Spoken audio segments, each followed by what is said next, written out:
dañuy daal di jàll ci pàcc bu mujj bu seen matinale d'information di dalal suñu invité politique altine bu jot ñu ci ànd ak Migui Maram Ndiaye Migui maa ngi lay nuyu di la daal ci plateau bu Tok Tok Sénégal. maa ngi lay fay soxna Aïssata Ndiaye Fall di nuyu ñi nga xam ni ñoom ñoo di téléspectateurs yu ITV rawatina ñi nga xam ni ñoom ñoo ñuy xaar altine bu ne su jotaay bi nga xam ni moom la ñu jagleel way politique yi tey ji nag dañ ciy dalal comme ni ñu ko waxee rek Théodore Monteil moom Théodore Monteil nag nekk député à l'Assemblée nationale te itam soo déggee ñu naan union citoyenne bu bi si élection yi nga xam ne mun nañu génnoon muy élection député ya mun nañ ñi bokkoon na si ñi nga xam ne defoon nañ surprise ba ñëw tey ji si Assemblée nationale tey ji ñuy am mbégte di ànd ak moom si jotaay bi moom itam moom moo nekkoon rapporteuru mission d'information sur les inondations bi ñu taxawaloon si diggante fukki fan ak juróom si weeru septembre dem si fanweeru fan ak benn si weeru octobre bee ñu génn laataa ñu présenté rapport bi le président de la République Macky Sall loolu daanaka la ñuy ëpp lu ñuy waxtaanee tey jii ñu am mbégte di ànd ak yow si jotaay bi honorable jërëjëf Migui Maram Ndiaye maa ngi lay nuyu di nuyu soxna Aïssatou di nuyu bépp auditeurs yi rajo di profiter ci occasion bi pour jaale Sénégal yëpp ci génnub àddina maître Alioune Badara Cissé. alors foofu sax la ñuy dooru moom maître Alioune Badara Cissé nekkoon médiateur de la République du Sénégal daal di dëddu àdduna koo xam ni itam joxoon nañu sax rendez-vous fii ci plateau ITV mais malheureusement suñu borom moom mi nga xam ni dara tëwu ko def na li nga xam ne moom moo gën ci moom dañ koy ñaanal suñu borom xaare ko aljana mu doon koo xam ni yéen a bokkoon coalition Benno Bokk Yaakaar tey jii soo amoon peut-être kàddu yi nga xam ni jàpp nga ko ci moom discours am lan lañ ci mën a jàpp. li ñu mun a jàpp ci maître Alioune Badara Cissé déjà boo xoolee témoignage yi ñu am depuis bi mu génne àddina ak léegi mooy unanimité nit koo xam ne dafa ñëpp dañ yemoon ci moom jugement dafa nekkoon nit ku dëggu nit koo xam ne kàddu gu rafet la yoroon d'ailleurs boo gisee moom discours am sax tout est en rime c'était un poète nekk nit ku dal ànd ak ràññee moo taxoon mu mun a wax ak ñëpp mun a wax ak ndaw ñi mun a wax ak ay moromam mun a wax ak ñi gën a mag boo gisee poste bi ñu ko joxoon médiateur de la République je pense que moo correspondroon exactement ak personnalité nit ki parce que dafa nekk koo xam ne vraiment il était pondéré il était pondéré daanaka moo tax mu def l'unanimité ni ñu koy waxee ñëpp a ko tagg ñëpp a ko yéene lu baax ñëpp a ko yéene mu yegg ci àjjana yu gën a kawe. alors kon ñi nga xam ne dañuy yëngat tey ci wàllu politique yàlla bàyyi leen fii lan lañ war a jàpp ci lu nu mel. alors politique xam nga boo ko gisee pour defar dëkk la. donc buñ ne politique pour defar dëkk la ñun ñëpp buñ d'accord ci ne Sénégal moo ñu tax a jóg. ñun ñëpp ñu d'accord ne Sénégal lañ bëgg a defar. donc waruñu xiiroo ak ŋaayoo ci politique mun nañ bañ a bokk gis-gis. mun nañ bañ a bokk yoon wi. mais buñ bokkee objectif bi war nañ d'accord sur l'essentiel ne que construire le Sénégal moom mooy objectif bi et donc xuloo bi saagante yi ŋàññante yi amu fi place. d'accord alors kon mu nekkoon kàddu yi nga xam ne dañu ko jagleloon kii di Alioune Badara Cissé daal di dëddu àdduna ci week-end bi nga xam ne rek moom la ñu génn alors ci biir waxtaan bi nag daanaka dafa ñëw ci contexte bi nga xam ni inondation la alors inondation doon li nga xam ni mun nañu wax ni lu cyclique la at bu ne mu ñëw de l'indépendance ba tey jile askan wi ñu ngi koy dund mënuñ ci am jafe-jafe mais yaakaar dafa juddu woon judd bi mooy ñu ne kat inondation jafe-jafe la Sénégal Assemblée nationale ibbi na ci ab mission d'information pour enquêter xool ba xam saafara daf see am ngeen indi ab rapport daal di koy présenter le président Macky Sall au mois de novembre mais un an après ñu gis ni inondation bi dafa mel ni foofu kenn musu fa def dara et pourtant dans le rapport amoon na ay satisfaction yi nga xam ne wane woon ngeen ko est-ce que tey jii jàpp nga ni la ngeen defoon rapport ak tey jii li xew ci inondation yi dafa am contradiction wala lan nga ci gis. alors contradiction amul il faut que ñu d'accord ci lenn mission d'information parlementaire bi mu jógee rôle am nekkuloon régler inondation yi président Macky Sall 2012 dafa tëgg benn programme bu ñu tuddee programme décennal de gestion des inondations ñu jagleel ko 766 milliards 766 milliards yooyu ñu ne ñetti pàcc la phase d'urgence phase intermédiaire ak phase moyen long terme phase d'urgence bi ñu jagleel ko 66 milliards phase intermédiaire bi ñu jagleel ko 250 phase moyen long terme bi ñu jagleel ko 450 milliards ñu teg ñetti sous-programme bu njëkk bi nekk aménagement et connaissance des zones inondables bi ci tegu nekk restructuration et relogement bi ci tegu nekk gestion des eaux pluviales gestion des eaux pluviales boobu daanaka moo jël xaalisu programme bi yëpp parce que ci 511 milliards yi ñu constaté nañ la dépensé daaw 450 yi ci gestion des eaux pluviales la donc boo ko xaymaa da nga naan fu ñu def 450 milliards inondation waratu fa am mais il faut que Sénégalais yi xam lenn inondation du phénomène boo xam ne dañ koy prévoir phénomène naturel la day bette donc li am importance mooy ñu jël suñu jumtukaay jël suñuy précaution ba nga xam ne bu inondation amee ñu mun a ko saafara ci lu mu gën a gaawee donc programme bi loolu moo nekkoon objectif am mais ñu bi ñu ko saytoo dañu def 18 constats yi wane na que ne programme bi doxul na mu waroon doxee c'est-à-dire programme bu baax dëgg-dëgg boo xam ne dafa am une bonne coordination doxul na mu waroon doxee kon sa njëlbeen ba fa la rëq-rëq yi amee ca njëlbeen ga am na rëq-rëq déjà am na problème coordination deuxièmement am na problème communication parce que dañ gëmloo Sénégalais yi ne que 766 milliards yi dafa ñëw pour saafara abadan daay ma dape inondation alors que du loolu dafa ñëw pour saafara li ñu xam am na loo xam ne xamuñu ko woon c'est-à-dire Sénégal depuis indépendance yi amuloon plan d'aménagement national ci programme décennal bii nag dañ ci jël 1 milliard 700 millions jagleel ko benn étude bu mun a bu tax léegi ñu xam toutes les zones inondables du Sénégal 401 points bas yi am Sénégal xam nañ leen xam nañ buñ fa naree dëkk naka lañ fay dëkkee xam nañ bu fa nit buggee dëkk naka lañ ko mun a expliquer pour mu bañ faa dëkk et cetera amuñ woon loolu donc connaissance yooyu amuñ ko woon donc ñu nekk di wax ci restructuration aussi boo seetee programme bi boo xoolee fi programme bi jaar inondation amatu fa inondation yi fi ñu amoon daaw foofu la amaat ren parce que liggéey bi motalewul parce que fi projet 2 di liggéey actuellement Kër Massar muy côté Parcelles Assainies yi nga xam ne HLM moo ko jaayoon askan wi te defu fa assainissement loolu mooy problème bi ñu coupé woon exutoire naturel diggante Kër Massar ak Marigot de Mbao parce que dañ ko commencé woon di sëkk loolu tamit problème la donc yooyu c'est des situations yoo xam ne dañ ko war a gëstu régler ko mais programme bi pourquoi xam nga vous avez fait le constat xam ni lii mooy problématique bi naam seen bëgg yéen seen mission nekkul woon régler la question des inondations mais 1 an après honorable ñu gis ni dafa mel ni liggéey bi ngeen defoon tey dafa neen fi nga xam ne amoon na problème ba nga xam ne lii jafe-jafe la indiwuñ ci benn saafara sooy xool presque non liggéey bi dafa motandiwul mais ñu ngi koy liggéey li ñu war a wax keñ mooy fi ñu dugal xaalis bu bëri te teguñ fa jumtukaay yi ko mun a aar c'est-à-dire boo xoolee kilomètre 14 fi mu daggee station de pompage bi fa nekk 4 pompes 500 mètres cubes heure ñu ko fa mais 4 pompes yi dañu paanoon bi ndox mi di dal te ñun ci suñu recommandation yi waxoon nañ ne que ñu jël ay mesures maintenance ak entretien matériel bi parce que foofu la Sénégal di sooxee dañuy dépenser xaalis bu bëri ci jumtukaay ba pare duñ ko maintenir duñ ko entretenir boo xoolee Touba am na ay station de pompage yoo xam dafa pare woon ba pare ba léegi kenn tegagu fa pompe donc yooyu yëpp ay problème la te defoon nañ ko ci suñu recommandation léegi nag Assemblée nationale rôle am du exécuter ay politique publique wala ay xalaat ay politique publique suñu rôle mooy évaluer politique publique bi wax ne lii ak lii naam baax na lii ak lii war nañ ko jubbanti wala lii ak lii war nañ ko yokk mais est-ce que tamit enquête approfondie bi nga xam ne tey jii comme ni ngeen koy defee si yenn dossiers yi bañ ne 94 milliards ñu ni nañ ci xool yëlmbët ko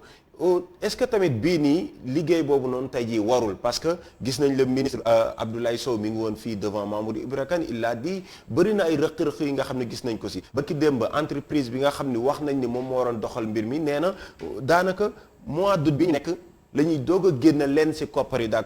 di ko koy jox est-ce que tey jii amul manque de sérieux par rapport ak liggéey boobu nga xam ne moom la ñu war a def jëm si inondation yi est-ce que tuutaluñ ko sa gis-gis. mooy li ma la wax programme bi déjà problème principal am mooy manque de coordination aujourd'hui boo xoolee Sénégal 7 acteurs ñooy intervenir ci inondation ci assainissement di nga gis ONAS ci assainissement di nga gis ADM ci assainissement di nga gis AGEROUTE ci assainissement di nga gis AGETIP ci assainissement di nga gis APIX ci assainissement loolu dafay indi lënt-lënt day tax doo am ce qu'on appelle un interlocuteur dédié programme bi ñetti tour la am de façon officielle c'est-à-dire da ngay dem ci benn bureau ministère ñu ne le programme décennal de gestion des inondations nga dem ci beneen ñu ne le programme décennal de lutte contre les inondations nga dem ci beneen ñu ne le plan décennal de lutte contre les inondations cacophonie totale cacophonie or plan de programme donc boo seetloo loolu yëpp ci suñu constat yi wax nañ ko ci te dañ ne nañu jël ay jumtukaay jël dañ war a tëggaat beneen plan dañ war a tëggaat beneen plan daal di ko def de façon coordonnée dañ war a institutionnaliser assainissement ci suñu politique d'urbanisation parce que nekkul suñu priorité aujourd'hui da ngay gis des organes de l'État comme ay HLM ay SICAP di def ay lotissement te duñ def assainissement boo xoolee la nouvelle ville de Diamniadio c'est une catastrophe amul assainissement avec tous les milliards qu'on a injectés là-bas amul benn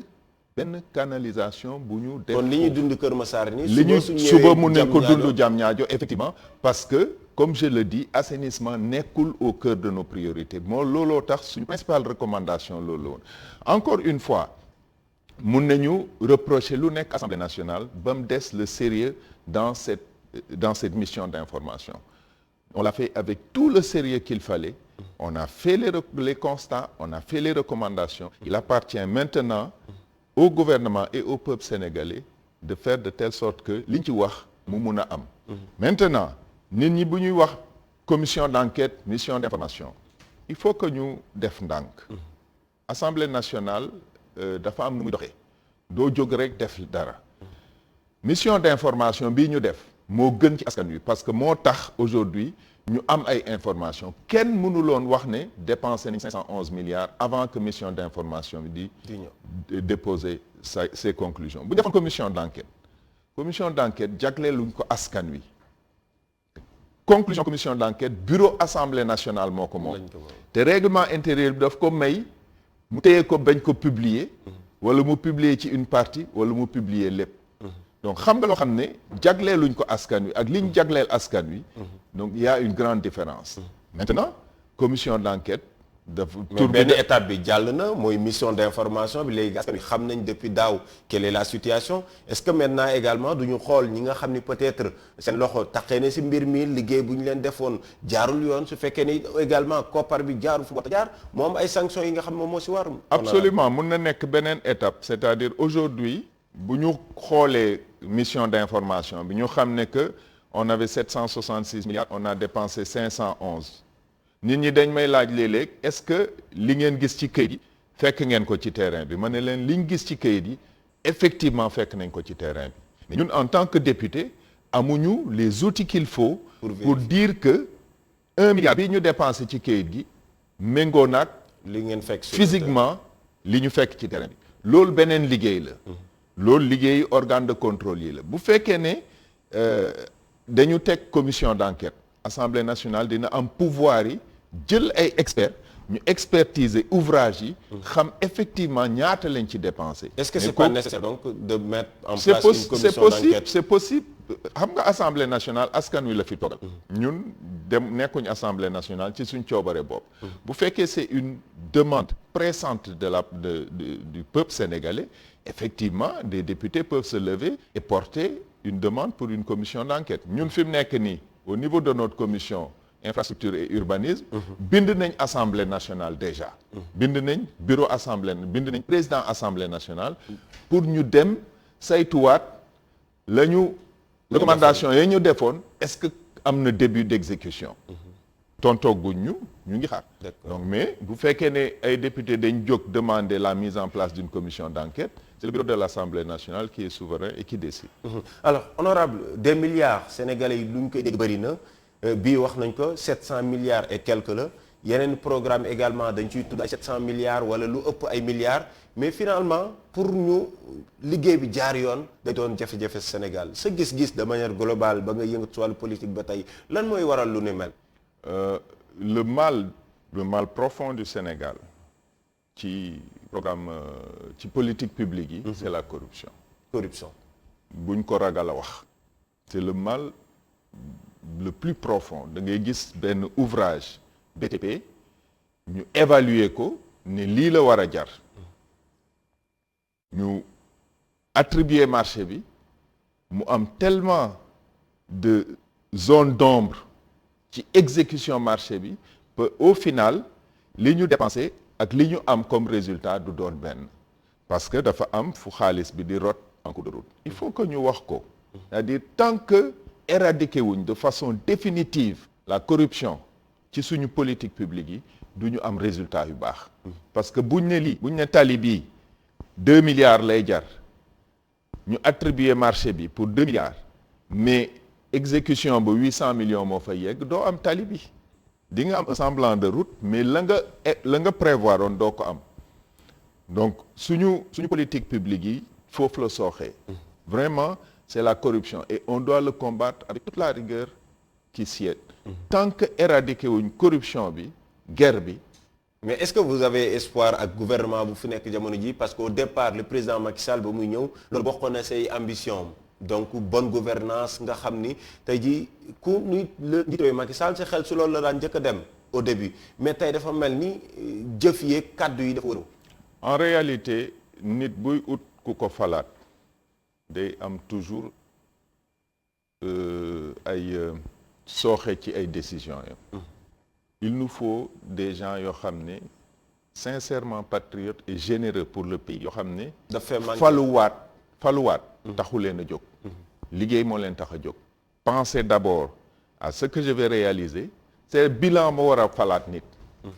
Très souvent les politiciens ils ont tendance à croire que c'est dans les schémas politiques leen ciy génne. Schéma politique warul la ci génne. C'est-à-dire satisfaction askan wi moo la ci war a génne liggéey bu rafet indi Sénégal dara yokk koom-koom gi yokk xëy yi yokk alal ji sénégalais yi ne kii de mun na liggéey nañ ko tabaat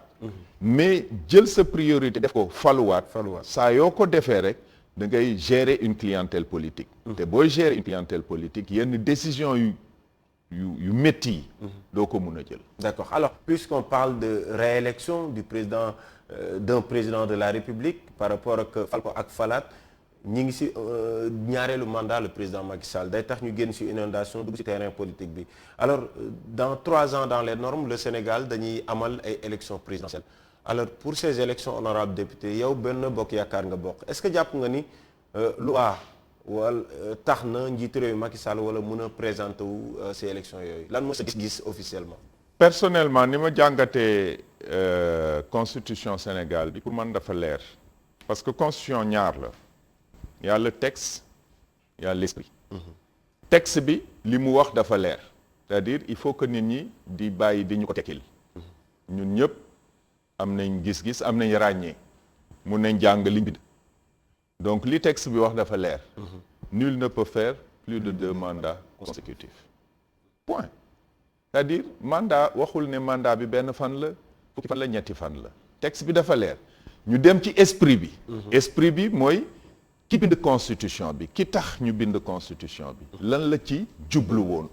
pour limiter ki tax ñu bind constitution bi président Macky Sall la. lim ci jublu woon wax na ko ñetti yoon. ci kanamu taskati xibaar yi. dama verrouiller constitution bi ñaari mandat lay def du ma ko ñetteel. c'est clair. defaat ko ci livre. Pourquoi bind ko ci livre bind ko fépp pourquoi ñu continuer di ci discuter personnellement man wax naa ko sur plusieurs plateaux c'est-à-dire au-delà même du texte et de l'écrit le pouvoir dafay corroder nit gis nga paaka boo koy yàgg di utiliser day dem ba loo ko namm dootul ñawati ñi fi def plus de 12 ans yépp dañu commencé am jafe-jafe ak askan wi comme askanu Sénégal ñooy fal te ñooy jël décision yi te ràññee nañ parce que plusieurs fois nit ñi nee nañ Sénégal dina éclater Sénégal dina am guerre civile Sénégal dina am lii nit ñi génn dem voter ñibbi seen kër continuer ñi dem liggéeyi ñi def continuer def li ñu doon def dara du fi xew le peuple sénégalais est un peuple mûr au moment de prendre les décisions dinañ jël décision yi war mais en tout cas yow bokkoo si ñi nga xam ni dañuy soutenir le président Macky Sall su fekkee ni jël na 2024 ni candidat lay doon mënuma ko soutenir parce que man mënuma soutenir quelqu'un contre say principe su may principe je suis membre de la coalition Benno Bokk Yaakaar suñu parti Union Citoyenne Buntu bi membre fondateur Macky 2012 la nous sommes des compagnons inconditionnels du président de la République c'est-à-dire bi ñuy ànd ak moom laajuñ ko dara soxlawuñ ci dara bugguñu poste directeur bugguñu poste ministre bugguñ ko li ñu gëm mooy liggéeyal Sénégal dégg ne ñu ànd ak moom ci un programme de développement un programme politique et de développement pour le Sénégal mu yoon yokkute ñu transformer ko en programme en plan Sénégal émergent loolu la ñu ànd ay manœuvre politique du ma ci ànd ak kenn parce que askan wi moo tax a jóg Sénégal moo tax a jóg maintenant comme ni ma ko waxee sànq c'est le peuple sénégalais qui décide c'est-à-dire est-ce que le peuple sénégalais est d'accord pour que le président Macky Sall refasse un troisième mandat ou est-ce qu'ils ne sont pas d'accord au moment du choix ñoom ñooy décider ñun tout ce qu'on dit là ce sont des positions de principe c'est pas ça que le peuple d'accord alors honorable si say kàddu nee nga askan wi la tax a jóg sa parti ngeen ñëw si élection wax naa ko sànq élection député yi tey jii mun ngeen bokk si révélation yi nga xam ne gisoon nañ leen donc c'était la première fois presque ñu bëri Sénégalais yi di gis Théodore Monteil tey nga nekk Assemblée nationale mais dañoo jëm si ay élections locales c'est dans quelques mois est-ce que tey jii yow da ngay fas yéene samp sa ndënd si gox bi nga xam ne fa nga bokk wala nan ngeen fas yéene demee yéen seen parti 2007 lañ créé Union Citoyenne Buntu bi ñuy créé Union Citoyenne Buntu bi en 2007 def nañ ci élection yëpp diggante 2007 ak tey élection présidentielle ñu dugg ci coalition Macky 2012 2019 Benno Bokk Yaakaar mais élection particulière yi fi am yëpp diggante 2007 ak 2021 Union Citoyenne daf ci dem ci bannière boppam muy 2009 di 2014 di 2017 te incha allah élection locale yii di ñëw Union Citoyenne Buntu bi daf ciy dem ak bannière boppam parce que ñun dañ gëm ne boo créé parti politique da nga war a dem élection parti buy lang tout le temps gis nga buñ bëggoon wàññi parti politique yi Sénégal dañ naan rek 5 ans yi ñu jëm ku ci dem élection ñu dindi sa récépissé kon léegi candidat ngay doon sa gox fan ngay du ma nekk forcément candidat du ma nekk forcément candidat parce que man gëmuma man la xam naa ne daal Union Citoyenne dina dem ñan ñooy nekk tête de liste pour maire yi bu jotee parti bi dina ci décider mais ñun nekkuñu ci man la leadership ñu ko déclaré nit ñee la koy sas d'accord alors honorable dama lay jaajëfal baax a baax malheureusement tey dañoo xaw a am retard ci waxtu wi looloo waral egluwuñ comme ni ñu ko bëggee woon mais daal amoon naa mbégte trop comme ni ñu ko defee tey ji ci jotaay bi di la remercier bu baax a baax merci beaucoup Bigui Marème maa ngi remercier encore waa E-Media ITV iRadio di leen jaajëfal di leen féliciter ci liggéey bu rafet bi ngeen di def vraiment bi ngeen juddoo léegi yàggul waaye yéen a ngi def ay jéego yu am solo di leen ñaanal yàlla mu continuer leen teg ci yoon wi ngeen nekk jërëjëf. merci beaucoup honorable donc Théodore Monteil di leen jaajëfal baax a baax yéen itam téléspectateurs yu ITV di gërëm baax a baax Aïssatou Ndiaye Migui Maram Ndiaye waxtaan bi amoon na solo lool ak honorable député Théodore Chérif Monteil di rapporteur mission d'information bu jëm ci wàllum inondation yi ñu koy jaajëfal bu baax a baax ci wuy si bu mu wuy si suñu invitation ci Tok Tok Sénégal di jaajëfal toute l'équipe technique di jaajëfal tous les journalistes qui étaient sur ce plateau ak toute la rédaction de E-Media rendez-vous suba jàmm incha allah ci beneen numéro